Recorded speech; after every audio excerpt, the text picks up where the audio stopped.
ABC News special report. Now reporting, David Muir.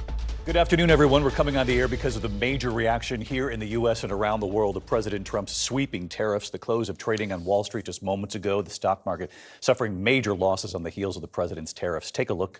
The Dow losing, as you can see right there, losing 1,679 points today. Of course, this is the closing of the Dow, and it still actually will fluctuate just a tiny bit here. But right now, the Dow at 40,545, losing almost 4% today alone. The Nasdaq and S&P 500 also plunging, seeing drops that they have not seen in years in those indices. Major markets around the world also reeling. Millions of Americans watching their 401ks, their retirements shrink today, and all of this direct response to the president's tariffs, a 10% tariff on nearly all foreign imports across the board.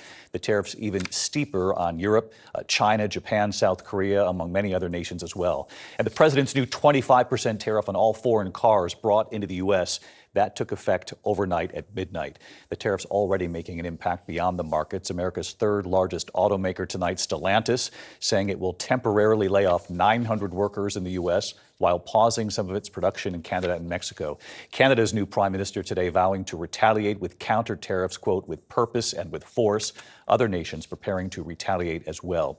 President Trump defending his tariffs late today, saying, quote, I think it's going very well. He said it was like an operation, like when a patient gets operated on and it's a big thing. And he said, I said, this is exactly the way it is. Economists, American consumers will bear the brunt of higher prices. That's what they say, because companies and businesses pay the tariffs to bring in these cars, the electronics, produce, and other items into this country. And then that cost is often, of course, passed on to the American consumer. So that's the immediate impact of these tariffs. I want to get right back to Rebecca Jarvis, our chief business and economics correspondent. You and I were on the air about this time yesterday when the president announced these tariffs. We saw the futures in the markets show steep declines, and that's what we witnessed here today. Yeah, they held on to them, David, and then continued to sell off, ending at the worst levels of the session. And to put this into context, what we saw in the markets today was the worst day for stocks since the early days of the pandemic in 2020. I spoke to one trader on Wall Street today who called it the fog of war. And what we saw were multiple companies, Apple,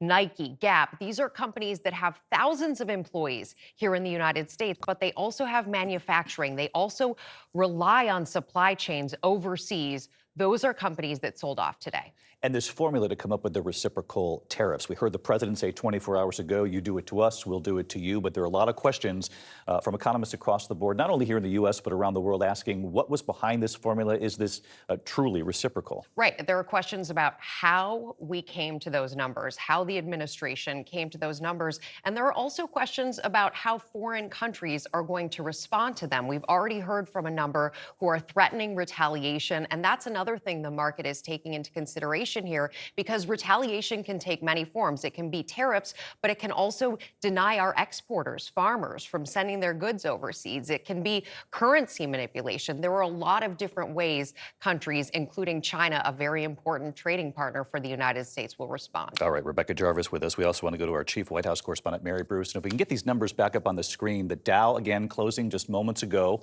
down substantially today. And we'll get those numbers back up on the screen for you. And Mary, the president sounded like he's going to stand firm on this. He had said in the weeks leading up to this that there would be pain that Americans would understand. The question is, how long does the pain last? And as we have reported here, he argues it's to bring jobs and manufacturing back to the U.S. And we've heard economists again across the board say, but that actually takes years to get plants back up and running again. So what happens in the interim here?